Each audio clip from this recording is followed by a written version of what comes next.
Blog Talk Radio.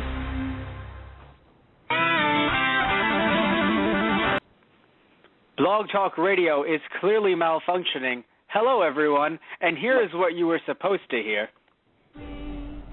Are the crystal gems. Now, I'm not saying I'm not a fan of Let Me Drive My Van Into Your Heart, but your hosts here, Matt Marrero, along with Satish Ram here, who are Hi. those guys, who are, yes, say hello, who are doing the two newest episodes of Steven Universe. While we love that track, we wanted to start off with the actual opening to that whole show thing. Yeah, that kind of makes sense. I was upset. I thought you were taunting me because you know that I like that song a lot. So I thought love you that were just song doing a that lot. to mess with me. And No. Here's a bit of that song for you, but let's take it away. Like that hurt me for a second. No. I love that song as well. You know, I mean, songs like that, especially songs that we saw in the latest two episodes, are reasons why, you know, I would buy a soundtrack for Steven Universe. Yeah, it's funny because when you and I discussed on our own the whole song aspect of the last episode beforehand, in terms of the Sujilite episode, Right. it was weird because we talked about, like, it was kind of a shock, but it's not something they haven't done before. Like, you know, we talked about it as like a wow, that's kind of new. But they have brought out Giant Woman, which was a nice song. And you know, they've done musical things before. In the pilot episode, which was technically unreleased, there was definitely a lot of stuff going on in terms of, hey, the full theme song was done there. But it's, this one we got a fun little song of Steven and the Stevens. So they got two different versions. Yes. Which is kind of fun. Yes, which we'll talk about a bit later when we get to it. But yes, we had a lot this time around, and it was very nice. Before we even get into the episodes themselves, which you think, but that's what we're talking about. Some really cool stuff if you don't know, and I don't know if you know this, Tish. We actually have Steven Universe comic books out. I did not know this. So yes, new two issues. Yes, 2 issues have been released. And if anyone wants to check them out, you can, of course, go to your local comic book store or sign up for Comixology, where you can get them digitally onto your Kindle or, you know, a computer or any way you are able to read comic books digitally. You can plop them on there. And very interesting. Like I said, 2 issues out so far. I read the first one. It was a nice one. You know, it basically first off, it's come out by Kaboom Comics. And the way it's written, at least the first issue, is it's a bit like the Scott Pilgrim, the end of the volumes, where they had a different stories at the end. Yes. So it's, you know, a different couple of, you know, stories at the end. So that is the way it's formatted, where it's 3 different stories, about 8 pages each, or 8 or 9, give or take. And it's very interesting. I wasn't a big fan of the first story, but the last 2 are really nice. So definitely check that out. Very good series. And, you know, hopefully it would be nice if they could weave that into continuity or take the continuity and weave it into the comics. Because I think it would be very, very, very nice if we could do something with that. I didn't know they existed, so that's actually really nice to hear. Well, yeah, it just came out in August, so it's nothing, you know, so it's not like you've been out of the loop for that long. Oh, so it just came out last month. Okay. So that's last month. Yeah. Oh, yeah, and it's come out bi-weekly thus far because it came out in the middle of August, and then the next one came out September 3rd, which is interesting because they usually don't do that with other comic books. So I'm wondering if, because of the nature of this book, maybe it'll be easier to produce on a bi-weekly basis. Unsure. Maybe one issue was, you know, I won't say postponed, but it was delayed, and then the other issue was on time. You know, crazy things happen because, as you can see when you read the issue, it's different artists take on the show. So it's not just one, you know, artist for all 24 pages with, you know, the same writer. It's clearly different people working on different parts of it. Sounds good to me. Oh, yeah. So there's that. And then, of course, we move on to the first episode tonight, which is Joking Victim, which was a nice episode for many different reasons. First off, another as pun. always. Woohoo. Just making that clear. Joking victim on choking victim. Woohoo. But, yeah, go on. Right. There was just a lot of, first off, there were so many quotable moments, which is really nice to have in your show, where, you know, it's something where, and what was nice, too, is there were quotable moments, but none of them felt like they were forced quotes.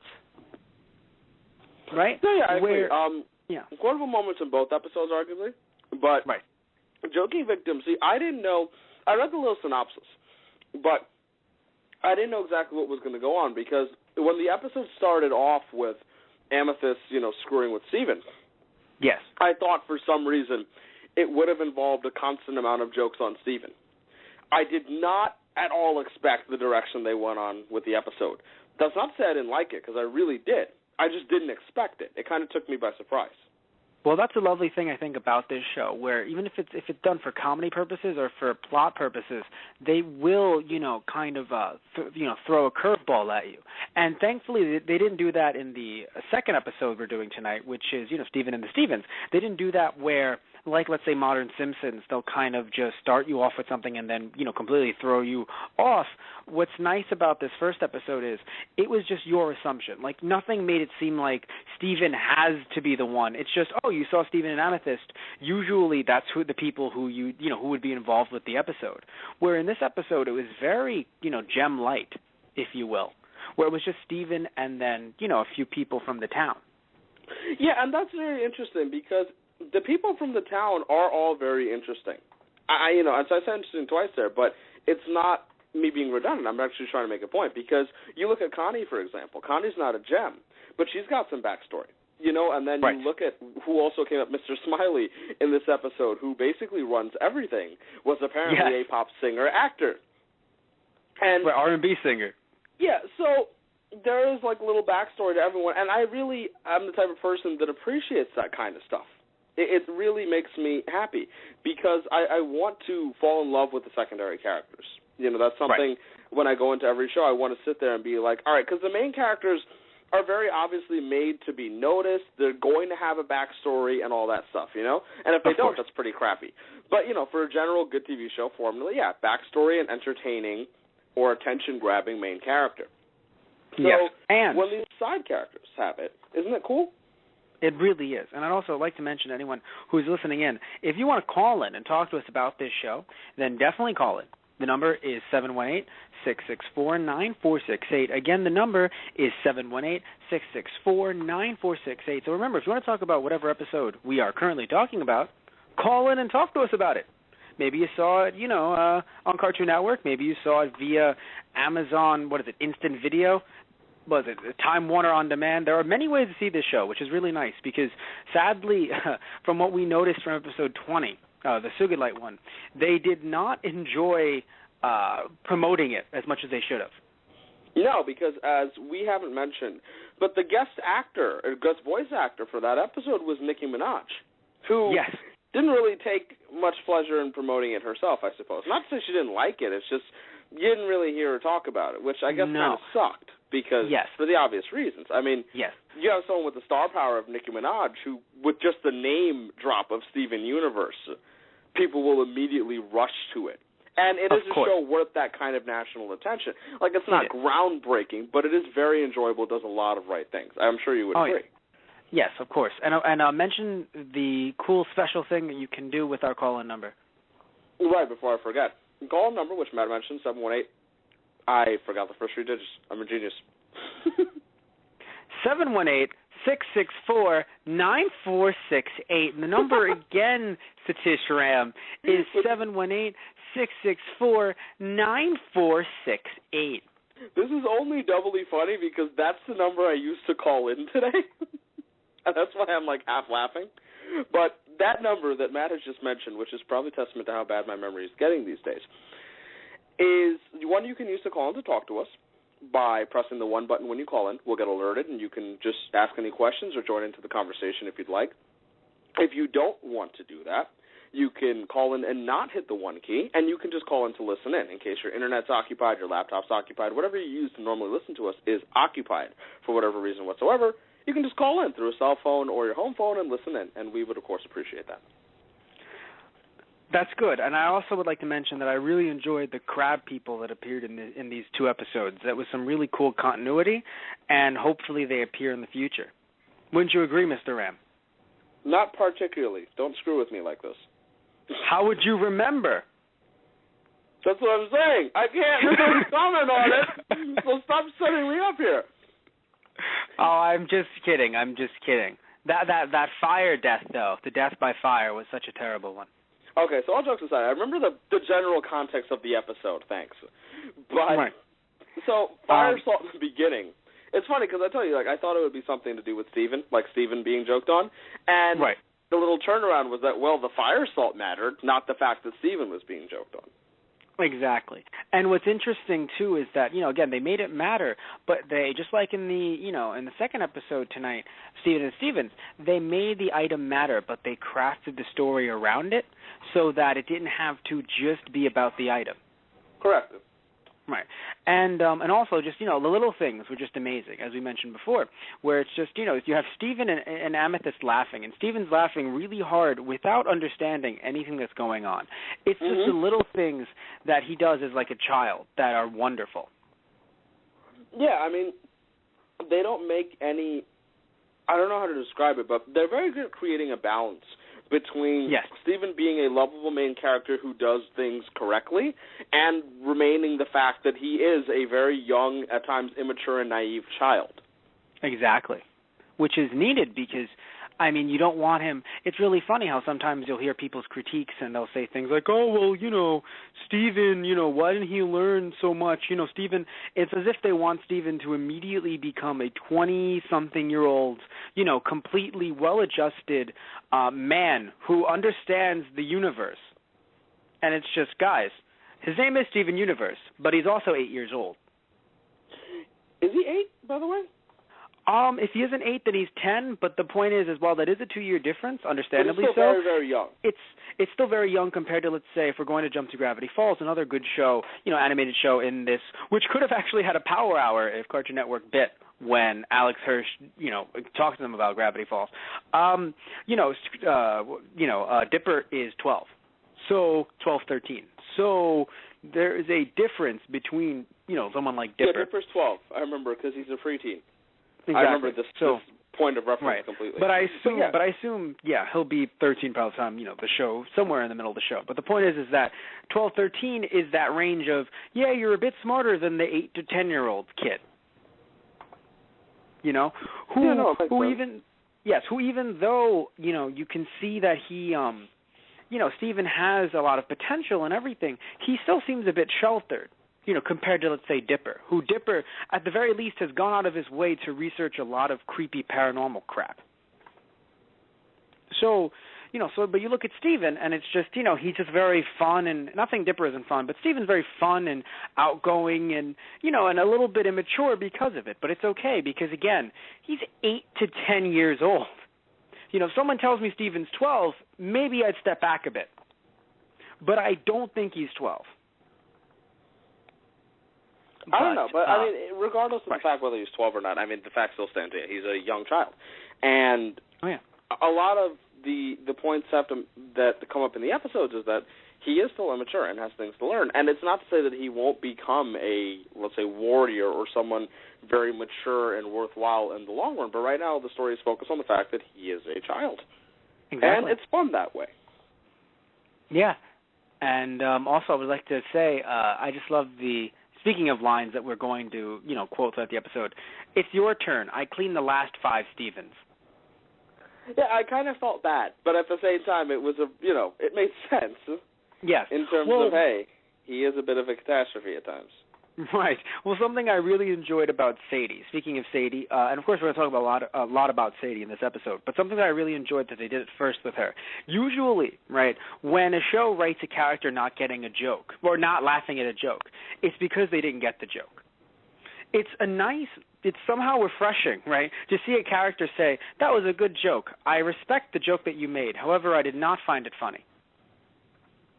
At least funny enough to laugh at it. When they walked into the room, right? Yes. Where it was really nice. Where it's just, like, good joke, Steven. High five. But however, did not think I should laugh at that joke. But again, high five because she was quiet for a bit, and I thought, she didn't get the joke. And it's like, no, I did. But again, good job. It's just a really nice thing where usually it's just, oh, God, she's so dumb, right? It's like, no, I understood that completely. I just did not believe that to be my sense of humor because that's real life. You know what I mean? It's not just every joke someone makes you must laugh at or you don't get. Right, no. Little things. And it makes sense because there is a definite gap in age between Sadie and Steven. And of course. at the same time, it's shown that, Lars at times can be nice to Steven. And it's acknowledged that, though, he does look at him in a way like a younger sibling. And you look at Sadie, and being around the same age as Lars, presumably, she probably wants to do what she can for Steven, look out for Steven, because that's her role right now. She's a little bit older, and she knows that Steven is still very immature and has stuff to learn. Yes. And, it's a small town. It's definitely, it's made reference to in the next episode when his dad says, the whole town's about 15 people. So basically, yes. It's very much a community aspect. So I'm sure Sadie doesn't get as angry as she would normally because the town probably isn't that big. They don't get that much crazy business. They know all their customers. So Steven being a regular there makes sense. Of course. And also, I don't know about you, but I mentioned that whole fire thing. I wasn't referring to the spicy, basically, ghost pepper chili sauce. No, I was referring to the whole accident where it's just, so you guys don't make your own whatever? It's like, well, I mean, we used to, but not since the accident. We just see some guy's outline on the wall. Mm-hmm. And then it was just a quick cut. I just sat there and I thought, that is extremely terrible. Why? It was very funny. Where it's just, I would love to have an entire, because it's really interesting how they didn't mention, oh yeah, it was Lars, he's okay. No, someone died. Let's just sit there and realize that someone died. Or did they? What if they were sent back in time? What if that's a future plot point? Which is totally possible. I mean, it's not Gravity Falls-esque conspiracy, this show, but we can make it. Apparently we can. Yeah. Also, I'm a big fan of VHS tapes. Those whole box-shaped DVDs. That was a nice little joke, with the Times joke. It's just really funny because I want to say it's a joke, but it's actually a wonderful observation where, in theory, any kids that are watching could have been like VHS tape and could have actually been confused. Yeah, no, and I think it's just really funny because it's like VHS tape, and it kind of reminds us of how dated we are in a way. Because, we grew up with VHS, and then we got, Laserdiscs, DVDs, Blu-ray discs, and the general screw your discs, we have flash drives that plug into PS3s and play movies now. And money, yes.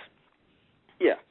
I mean, it's to the point where my Kindle Fire HD can play videos. Now, when someone sits there and goes, but isn't that for reading? Precisely. What are we doing here? Right? Like, what are we? I'm waiting for the new Toaster app. You can watch videos while you toast. It's funny because I thought you were going to say something that controls the toaster remotely, and I'm pretty sure they already have that. I mean, no, I'm sure of that. There's air conditioning that runs via Wi-Fi apps. So that's frightening. We're frightening. Oh, it's amazing. We're all frightening. It's amazing, but it's also a sense of just frightening. Yeah. Why are you hot? What have you been doing to become hot? You haven't even gotten up off your couch. What? I'm being an idiot. I kid. The joke is, what exercise have you been doing? You haven't even gotten off your couch. You used Wi-Fi to turn on the AC. You're just fine.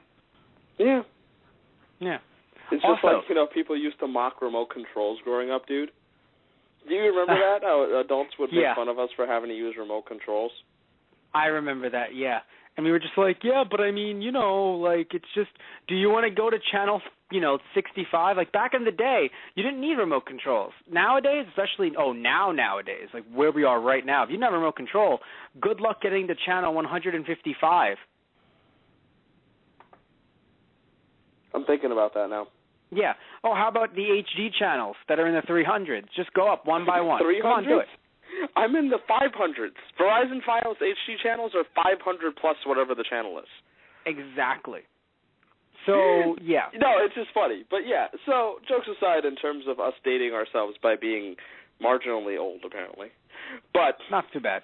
But I have to ask you a question. Did you know, I don't know if you know this, that Wendy's, I believe it was Wendy's, you probably didn't then, Wendy's has a rap video just like the one Stephen watched? Wait, run that by me again? Wendy's, or it might have been McDonald's, actually. Sadly, I can't remember. Has the kind of like, we're going to do a song, like based on the employee handbook kind of, whatever video thing, training. Yes, they have one just like Steven does. So that was another little in-joke where like all the kids are like, that's funny, that's so silly, that's something that could never happen, and then the parents could just sit there and go, actually, that was a thing. Apparently. Yeah. No, and I laughed that Steven was so excited about it because it just makes sense, because he is a very musical human being, as referenced not only in early episodes, but in the one right after. So, kind of funny. Yeah. And, and of course some of his little, childness seeping in, but it was just some fun stuff where it's just, he of course enjoys working there because he's not an adult who's been, pummeled into the ground via life. So he loves working there, right? And he just sits there and he goes, yeah, so, this job is really cool. How about we could just get, like, Lars fired? Yeah, because it's so much for him, the sense of responsibility. He's working at the place that he loves. He's working with people who he seems to apparently love. It's really upsetting that child labor isn't a thing. And I mean that in the most controlled, because at that point in their lives, they're like, yeah, I would love to work. I have some family as well that obviously is too young to work, but at the same time they go, I want to work. I want to be a part of the workforce. It's like, hey, get them in while they're young. Mm-hmm. All jokes aside, I mean that in the most controlled, non-lethal, again, working at a donut shop, right? What's the worst that can happen working at a donut shop? Based on the episode, a giant flamethrower accident or flame-breathing accident? Exactly, and that involved, magical crap. So, in theory, not much. In theory. And I mean, mind you, the way Steven was working, where it's just, oh, yeah, I'm bringing someone their donut. Oh, I'm just taking an order. Nothing crazy. Mm-hmm. It is a small town, but still, nothing major. But, it helps with animation because, first off, you get to animate the same people over and over. You don't have to worry. Secondly, it makes us smile when we see, like, hey, that's Fry Guy, or hey, that's Mr. Smiley / the guy that was in the video. Yes. Which Steven immediately recognizes. I didn't even pick that up until he did, and I laughed. Yeah, it was great. So I have something to ask you. So I don't know about you, but and the question is, did you feel as bad as I did when I heard it? Not even bad, just kind of like I teared up a bit when I heard the video game story the first time, the good time. It just felt so damn cute, like it made me like, oh, like I really enjoyed the, where it's like we just, like it wasn't even a whole like, oh, and then we kissed or oh, and then we hugged. Like, no, it was just we've shared a really nice personal moment. Yeah, well, I mean, first off, I liked it because I didn't understand why he called her player 2 earlier in the episode. Because, exactly. So you I thought it was just a video game reference. No, I thought it was almost an insult, like sort of a saying, like, you're the second in command here at the place. So I was confused. I was like, why player 2? Because the look on her face was kind of confusion. So I was like, So when she explained it, I was like, oh, that makes sense. And it's kind of nice. I mean, yeah. And it shows how much she likes him, which is, because she waited 7 hours in line for this guy, and then got the game, and it was just, I guess, it's weird because it kind of still radiates that Lars is still kind of a dick. It does. But at the same time, I guess, like, he's shown that he can be nice. And he also showed a little bit of remorse because he looked really upset when he realized that she was upset. Yeah, because, so obviously we're not saying that, it's love on both sides right now. From what it looks like, it's unrequited love. But what matters, I think, is at the very least by the end of this series, if they don't get together, Lars is at least a damn better human being than he was before, which is funny because Lars is a teenager. And speaking, as two people who aren't teenagers anymore, you and I, we realize, damn, we may have been shitty back then. I was the worst jerk. Actually, no, I wasn't. That's a lie. I was a nice person. Those were my nice years. But people walked all over me. Well, good for you. For me, it was. I'm not saying it wasn't my nice years, but I will say that there was a lot of, again, I was nice, but I was the white knight, and I didn't realize that I was. So I was the idiot who would say things like, we should, you know what I mean? Like, I'm going to protect this girl. And now I look back and I laugh, and I'm like, protect? Dude, she can kick your ass.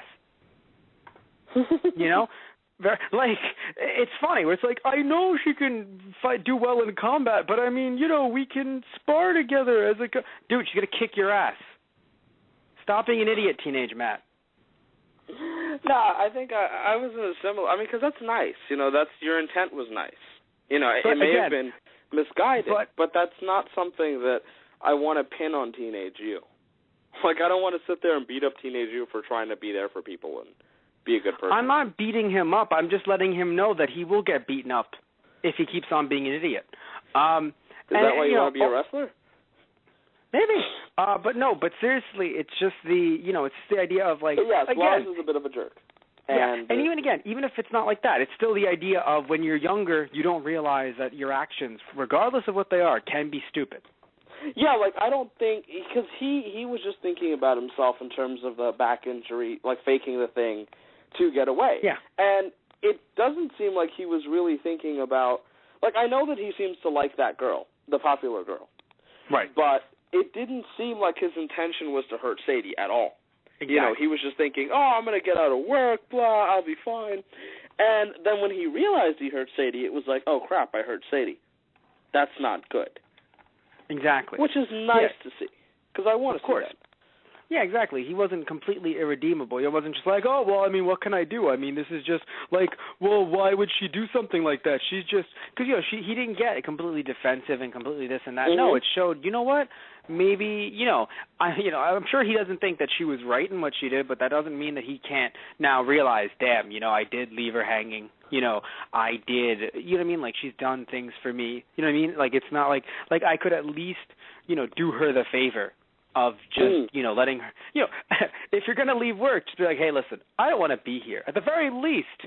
But no, he had a lie. He took advantage of what happened, and then he left, not only to just have fun, maybe, because I thought he was going to be playing the game by himself. No, he was, there with other people hanging out, and another woman who, she's not just popular, she's the, her family runs the pizza place, thank you.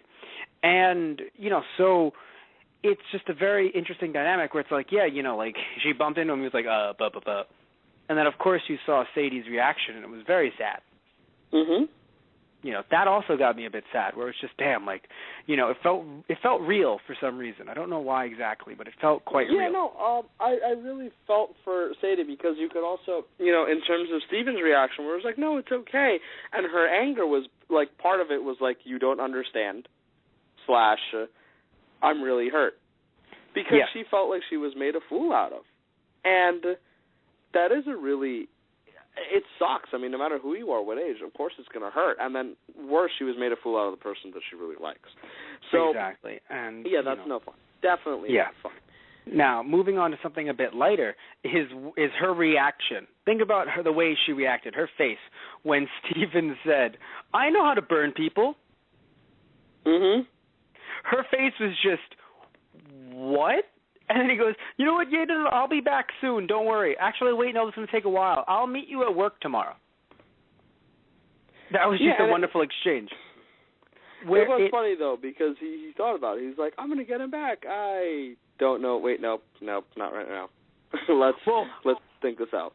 What I think is great about it is the fact that, well, no, here's the thing. He knew what he needed. He just had to get home and then all this stuff. He was like, you know what, let's wait. Because usually in TV shows, the natural reaction it happens right away. Woo, like immediately just the screen flips to another screen. And then here we are. It's like, just stay right here. I'll be right back. Actually, this kind of was a long walk. Actually, it's going to take me a while to get home. You know what? Tomorrow at work. I'll be there tomorrow. And then just, when Sadie says, what kind of person does that make you if you hurt him? A hero? That was the line I really liked. Yes. Because not only was that interesting in terms of portrayal of certain things these days. Right. But time, it was like, man, because kids can really think that. Because his natural reaction is, I want to get back at Lars because Sadie is upset and Sadie is nice, you know? And, of course, logically you could sit there and think, wow, yeah, of course you'd want to get, but on the real standpoint of things, getting back at him for doing something bad, again, it's an eye for an eye. And the whole logic, an eye for an eye makes everyone blind, not a good thing. You know, you don't want that to happen. Yeah, and it's very nice, you know, just to be quick about it, because we don't want to take, the rest of the half an hour to talk about this. But, you know, usually when we do our wrestling podcast, we talk about that stuff when they try to paint the picture of the hero versus the villain, and then you notice that the hero is doing very villainous tactics.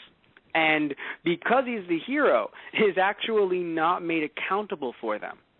And then the villainous actions that the villain, does, immediately is vilified for it. Wow, a lot of vil words there. But still, is immediately... The villainous actions the villain goes ahead with, he gets vilified. We need more vocabulary. But I wonder what the root of that word was. But anyway... Yeah. So, but seriously though, you notice that where it's just the villain, it's just, oh damn him, and immediately everyone just, throws a fit and lights himself on fire. But the good guy, it's just, wow, I am so happy he murdered all of those bad people. Now let's go back to the ring. It's just like, I don't think, So the same thing is usually is applied to a lot of stuff these days, where it's really nice to kind of have a little tongue-in-cheek joke there, where it's just like, it makes me a hero, and in a way where kids could possibly be like, and then the way they teach you afterwards how it's bad, for the kids. It's nice to kind of see that as like a one-off joke, and then the kids realize at the end, hey, that actually wasn't good. Don't do that. Don't ever do that. Right, because it isn't. Yeah, especially because. Another thing, too, is the fact that, you saw what happened to Steven, so you think, oh, it's a one-off prank, right? But then you get to see it happen to Lars and realize, hey, those quote-unquote one-off pranks can really hurt you. Sadly, I've heard of, and I'm sure you have, too, of the whole of, these weird pranks, where it's like, oh, I know what we can do. It's like, it used to be like, oh, let's just throw something at the car, right? Even if it's moving, we'll throw a rock. And all of a sudden, it's just, I got something funnier. Turkeys. Cold turkeys onto moving cars. Oh, that's genius. No one would ever get hurt with that. Is this a reference to something? In real life. That's actually happened in real life. That hurts. That's a scary thought. It does. Because, again, stupid people, overpasses, turkeys, that have been, frozen, taken out of the freezer, whatever, dropping them on cars, and it's like, wait a minute. That's not going to break a people? windshield or kill somebody. Exactly. Especially moving cars. It's like, wait a minute, that hurts people. Oh, it's like you gotta, it sounds silly, but you gotta strike when they're young, with everything. Some people are just gonna do it because they have, thick kicks and whatever, but some people just do not think to give it a second thought. It's just, oh, it's a funny prank. It's like, actually, that can kill someone, you idiot. Try again. Snowballs. But with ice in them, no. Okay, let's step back again. So it's nice to have, these little moments in, shows like Steven Universe and, even Gravity Falls, just kind of teaching kids what their parents don't want to, because their parents just put them in front of the TV and expect the TV to teach them things. So it's very nice to have a nice, crafted episode with a good little moral message in there to keep things going. Yeah, and one thing before we move on from this episode, just to make a point of it, you might sit there and think, man, the whole fire-breathing thing is kind of overblown. Do remember that is an item from a crystal gem, and those all have magical properties. Oh, well, I thought that was pretty obvious. The fact that Amethyst used it, I think it was pretty obvious to say that this is not from this earth. No, because I know some people will be there and just sit there and be like, he was breathing fire and that caused that whole thing. The amethyst appearance should at least be enough to explain that much, if it hadn't crossed your mind. I assume that it had. It's moments like this where I just, that moment where you're like, let me point you to where you are, right? Do you know where you are? It's like, Are the crystal gems? That's where you are. Where did you think you were? Honestly. At the funeral? Oh. But seriously, where did you think you were? I see what you did. There. But seriously, it's like, come on, guys. Also, by the way, I think you underestimate this. I overestimate the stupidity of people, and you perhaps under. Because you're very positive with things? No. Here's the thing. People can be very stupid when it comes to, let's say, movies, where, let's say, where maybe they'll miss the little things because they're on their phone quickly or they go to the bathroom. Stupid things can happen, and people all of a sudden go, that makes no sense. It's like, actually, guys, they mentioned this plot right here, or they mentioned this little thing right here, and that's set up for the thing later on in the movie, right? Also, 2-hour films. You know what I mean? Whatever. Steven Universe is 11 minutes long. If Amethyst is using something on Steven, I'm going to assume that she didn't make that out of a ghost chili pepper. But there you go. If they miss that plot point by looking away for 40 seconds, it's over. That's a very long time, but okay. Also, let's all scream for ice cream? Apparently? Yeah, it melted. You should have said that in the meeting. I laughed a lot because I sat there and I'm like, you idiots. I laughed because I didn't realize, I thought they were going for the unveiling of the statue. It's like, nope, giant ice cream.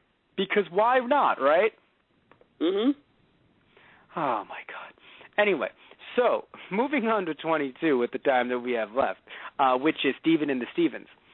I like the beginning of this episode and, the whole, really episode as a whole, because I feel like it's just why I love Steven Universe and why other people should.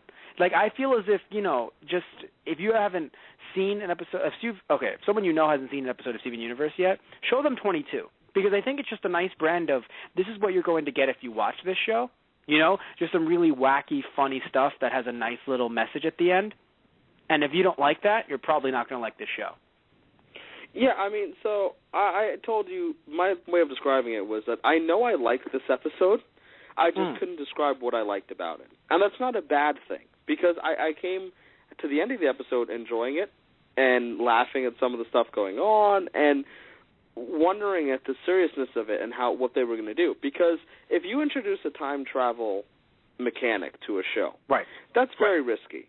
Because it is. You could have screwed some of your plot points if you don't handle it well.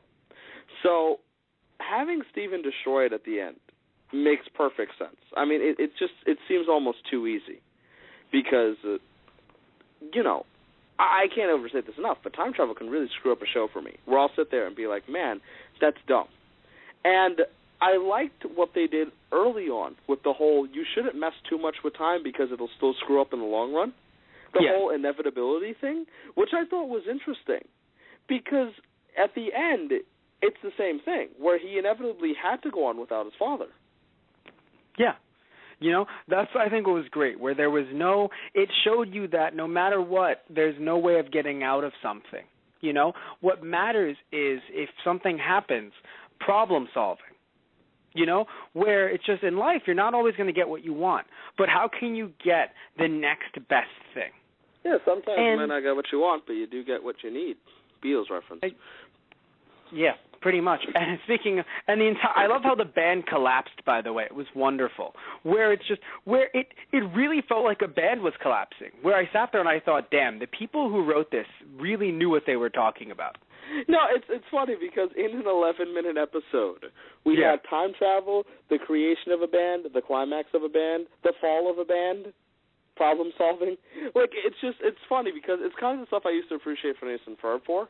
I still do. Right. For the amount of humor and ridiculousness that's packed into one episode. So you look at this one, it's like all the shit that happened in terms of they were on a mission, they got something, came back, he time traveled, realized couldn't do something else, time travel again, got more people, no time to explain, just join our band. Yes. This was great. That was one of my favorite lines, I think, in this show, where it's just, I almost choked. I was drinking, I choked. Just, Steven? What's going on here? No time to explain. Want to join our band? And then just, yes. It makes sense to him. Yeah, just, you know what? Fair enough, me. I'll do that. Yeah, but, and I laugh because it's like, why would Steven not trust himself? He's so young. And it's just, and what I love too is just that, you know, like we mentioned, it's time travel, but done in the most fun way possible. Where I knew this wasn't going to be, because unless it's Doctor Who, usually time travel is never, well, unless there's some crazy universe bending stuff going on, I can't see myself. Because usually shows always, especially comedy ones, love to do the idea of, I'm going to stop me from stopping me, who stopped me, who started to make me. All right, there's 30 of us, let's just beat each other up. Yeah. You know? That happened. But, yeah. And I think what's very interesting is how Steven, they're all Steven, yet when Steven said, each one of you Stevens is there for a particular thing, they failed at it. What was interesting about that, by the way, yes. is I don't know if that was a reference to the fact that these Stevens were slightly different than him, or that Steven is a multifaceted character. I think I am that was overthinking this a little. I think that was trying to show. Thing. Right. Well, I think that was trying to show that anyone has the ability, because yes, they might. It's fair enough to think, sadly, that they will all come to the same thought, but I think they can all come to the same thought if they're all given the same idea, where they were given different scenarios.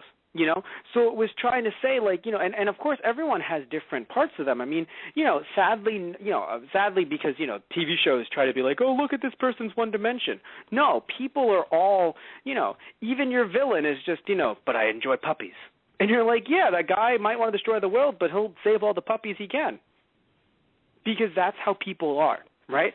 So in this case, because each one was given a different scenario, the only time they came to the same conclusion, I think, was when it came to certain jokes. I think, where they all three chimed in, and it was just like, damn it, I'm so annoying. Yeah, and I love that. It's like, look, Steven and I were talking, and Steven agrees, and I laughed. I was like, God damn it, that was actually really funny. Yeah. And, you know, it's little, I mean, yeah, okay, so I'm not coming into this show and expecting, like, Cosmos, you know, in terms of, like, Neil deGrasse Tyson and, like, the wonders of the universe. And right. I'm not expecting filthy, dirty, low-down humor either. Right. But it's not to say that the stuff that goes on can't be amusing, because it was. You know, if you sit back and just calmly watch this episode, it was fun, it was lighthearted, you know, as a tribute to old classic rock bands, according to Steven. Yeah. And then was it's fun. Yeah, and I was just like, what's this screamy stuff? I think it was just great, where it's just, we're changing now, man. We're different. You know, we want to be a different kind of rock band. Yeah, that's the thing. All of this in effectively like 11 minutes. Yeah. Which was all well done. It was. Also, I like the idea of, and I'm really happy that these two were in a way paired up, because we one week after another, where regardless, like, Amethyst is just there. You know, where in the first episode that we're doing tonight, Amethyst, you know, did her part, and then you thought she was gone, but then came back later and said, oh, yeah, I totally helped. You were not effective at all, right? Then in this one, it's just, but who's going to be your drummer? Amethyst said she'd help. I'm up for whatever. Not questioning anything that's going on. Just, you know what, I've seen some crazy shit. Whatever. And it makes sense for Amethyst to be the one, because, you know, of course, Pearl would have a fit. Oh, and Barnett would be like, something went wrong here, at least. Yeah. So it definitely fits the characters. That being said, I mean, we've had 2 episodes that were basically gem light. And so, which is always good, because I have to say this. I know you don't watch a lot of Doctor Who, but I think some of the Dr. Light episodes were some, not all, but some of them were some of the best in the, you know, the newer, you know, not really reboot, but the newer version of this, of the, you know, of the show. Like, I mean, I know you've seen Blink. Mm-hmm. And that's a Dr. Light episode. And think about how good that was. Yes, it was very cool. Not all have that potential, but many, in my opinion, being Dr. Light, it gives you some nice, you know, the ability to see new characters, right? And to kind of see, like, oh, cool, this is interesting. This is, you know, see how they're going to go with this, and then, well, how are they going to introduce the Doctor still? Because obviously it can't just be one without the Doctor. But they're so light sometimes that you look at Blink, and the way they had him in there was just, wow, like, that was an interesting take on it. And if you haven't seen Doctor Who yet, watch it. Netflix, you know, any other instant streaming program you have, watch Doctor Who. But anyway, So you see that episode and you think, wow, this is actually a cool way, to do what they did. Same thing with these last two, and I also assume because there's only going to be, I believe, 26 episodes in this season, we have 4 more left. So clearly things are going to go down, possibly in the last 3, in the last 2, definitely not the last one because that would be 11 minutes, too little. But in the last 2, there has to be something huge going on. So I think for right now, they, in their eyes, because think about it like this, they probably did not, as you said before, to each other, they probably did not plan for this break the way Cartoon Network broke it up, I feel. So I don't think they thought, yep, we'll have 1 with the gems and then we'll have 2 in a row Gem Light after nothing for a bit. If we were getting steady stream of Steven Universe, it would be like, oh, it's cool, some different ones. Not, all right, we got back from this break, and now we're Gem Light out of nowhere. Yeah, it's interesting because back-to-back we got Gem Light, and not completely Gem absent because they were existing. It was just really interesting that I'm not used to the whole Gem Light thing, especially when the last episode that I saw was Suja Light, and that was complete Gem. That was 100%, Gem story. And that's not bad. It's just interesting that they probably sit there and think, you know what, let's do some backstory of the town for once. And that's cool. Yeah, it is. So, did you notice what Steven was humming in the beginning of the episode as he was walking to his dad? It was hard to make out, but from the way it sounded, at least in the beginning, it sounded like he was humming Let Me Drive My Van Into Your Heart. Okay, so I thought so. But I also thought I was crazy for thinking so. But then I thought that is something that... Well, it got weird at the end. And it's the second verse that he hummed. But the first verse sounded like, which is, I know I'm not that smart. And then the second verse got weird, because he might have just hummed it again a bit differently, because, kids just mess up lines and stuff. So it could have been that. But the first time I had to go back. I went back and I heard it 3 times. And the first verse sounds like he was humming that song, which was really cute, because of course he's going to see his dad. He's going to hum his one and only hit. His one and only hit. I think he probably had more about that song, though. I really do. Yeah, it is a nice song. And not only that, it is the song that got Rose Quartz to love him. So, I mean, I can't not love that song. Yeah. If it's good enough for Rose Quartz, it's good enough for me. Should be on a T-shirt. Those guys will soon have merchandise available for the low price of $9.99. That would be really funny if everything that we have is like $9.99. If it's cost effective, we'll do it. I don't think it is, based on the last time that I made a T-shirt. It will not be cost effective. Each shirt will actually be $99.99. That's too much. Nope, we'll be barely making profits. I believe it. I feel really bad. We need money. But anyway, so we're still talking about this episode, aren't we? Anyway. Yep. But how did you feel about the end of it? Because I know you told me how you felt about the episode as a whole, but you said the end is what made you enjoy it. So what about the end struck you as, oh, I really like this now?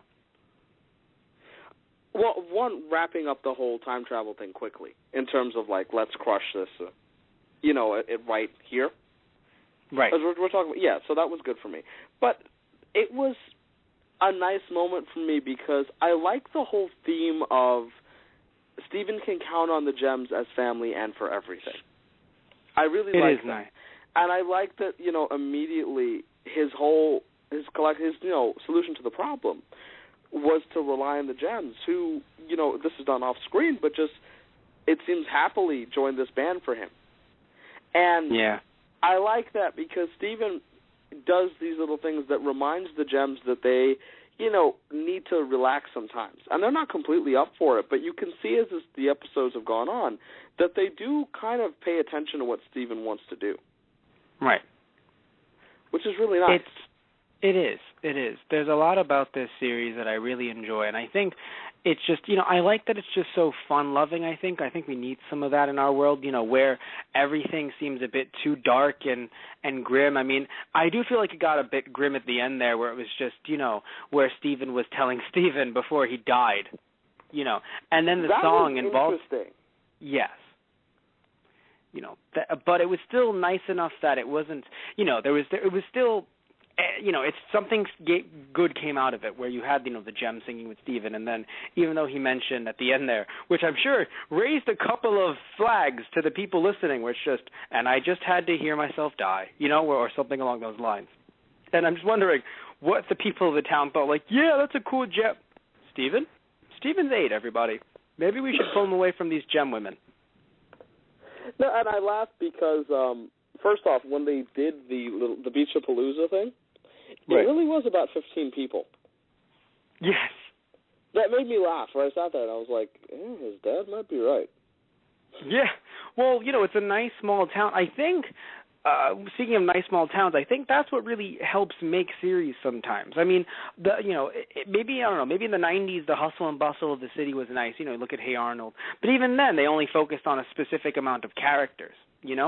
So you look at something like this show or even Gravity Falls, and the appeal of a small town is really nice because you get to, like you mentioned earlier, you get to know your cast of characters. You really get to know these people, and by the time this show is over, hopefully Steven Universe gets more than one season. By the time the show is over, you will grow to appreciate probably almost anyone in that town. Yeah, and I want to. I certainly want to. That's the thing. So it's really nice to see that they're making the effort. Yes, exactly. Because I remember early on in the show, you wanted it to go, you enjoyed that it had potential, but you were worried about where it was going to go because it looked as if it was going to be, the standard one-off episodes, nothing really tying in together. And even though it's had one-off episodes, it still looks like it has that nice balance of they're one-off stories, but a bit like Space Dandy, where they're one-off stories, but tiny details will cross over into the new episodes. It's funny you mentioned Space Dandy because I loved his handsome hair, by the way. But, right. Oh, I agree. Yes. Yeah, in terms of continuity, I mean, I like there to be continuity. I'm not going to complain if there isn't. Right. But if you do it the right way. Space Dandy doesn't have continuity in what I would call the conventional sense at all, Right. So, but that doesn't bother me because of the way that they handle it. Steven Universe, there's enough continuity that I don't really feel the need to complain, to be honest with you. And because of it, I'm really dedicated to certain characters. I mean, immediately, Connie, I really just want to see more of her because not only is she Steven's love interest, but she just seems like a really interesting character. And now you've got some Sadie Lar stuff that makes the little subplots that make this more enjoyable for us. Yeah. I mean, there's just so much about this series to enjoy, and sadly we're nearing the end of the season, but it's okay because, hopefully, the ratings will reflect, and hopefully, everyone, I mean, Tumblr goes nuts for this show just like they do Gravity Falls, so hopefully these fans kind of reflect, how or rather tell the makers, or rather Cartoon Network, because, I mean, the makers doesn't matter, really, Cartoon Network matters. Hey, keep the show on the air. It's very upsetting because you could have the makers, I mean, hell, you look at Legend of Korra, which has basically turned into a web series. Right. Because apparently the ratings did not reflect the fan love. Which is so weird. It is, but I think, I'm so tongue-tied because of my anger. That's what happens. That's why we've talked about on our wrestling shows how Friday slots are a bit, terrible. Because you look at the Friday slot, and, not only at 8 o'clock to 10 o'clock do we have Friday Night SmackDown, which, again, horrible slot if you want to watch something because it's a Friday night. Even kids can go out with their families for dinner, right? Mm-hmm. You also have Legend of Korra that was on that slot. And that's important. Yeah, especially when it's slot. Last season was Saturday mornings. That's weird. Yes. So I believe it was last season or at least the season before, the first season of Legend of Korra was Saturday mornings. So it got moved to Friday, and you can see where it's going right now. Yeah, I totally agree. So anyway, point is that Cartoon Network needs that. Hopefully it has the same love there. It's been thrown around a bit, but then again, they throw around a lot of shows like that, especially children's shows, because, again, they forget that there are people who do care that want to follow it. So they're just like, the kids will be on the channel, whatever. So, hopefully the ratings will show love. Yeah, I mean, and to be fair, I think we've talked about this before. I mean, I'm not always on top of when they're showing Steven Universe. Yes. Because I just don't always get the promotions, and it's sometimes a struggle because of that, to be honest. Oh, yeah. You know, I mean, you watched it through your on-demand, so you technically gave them a view, but it would have been nice if you could see it live. Yeah, I mean, of course I watch it on demand because if it's available, that's great. Verizon Files is usually incredible with their on-demand shit. So much so that, you know, right now the entirety of Gravity Falls, Season 1 and 2, is on demand under Disney XD. That's interesting. Literally every episode of Gravity Falls, which is superb because I've actually sat down and watched them all over just through the virtue of, like, me sitting down doing my homework and needing background noise. I've put them back on because why not? Yeah. You know, and you've got things, Boondocks from the Season 3 is on here. Stuff like that, which is really nice. Oh, that actually is interesting because I believe the first season is on Netflix, or the first and second. So you can see it there and then kind of continue. But anyway, so we are sadly at the end of our show. We would like to thank you guys for listening to those guys. And we, of course, would like to bring up the entire selection of social media we have. Let's take our pick from the smorgasbord today. We have our Facebook, Those Guys on the Radio, which you can, of course, see our updates on our shows. If we have to cancel a show, you know, what show we're doing today. You know, today we did, obviously, Steven Universe. On Mondays, we usually do Monday Night Raw. Not this Monday, sadly, but, you know, we usually do Monday Night Raw and things like that. And we're going to see, you know, what else we can expand to in the future. What can we expand into? You can help us. You know, Those Guys on the Radio at gmail.com is our email where you can email us show suggestions. And just say, hey, it would be cool if you guys did this show. And we'll take your suggestion into consideration and, you know, and we'll see how it really matches our interests. I mean, you look at Satish Ram and you don't realize that he likes My Little Pony, the newest, you know, series, until you ask him. Yeah, so, and it's also relevant to note that I am still looking for people to battle me in Pokemon X.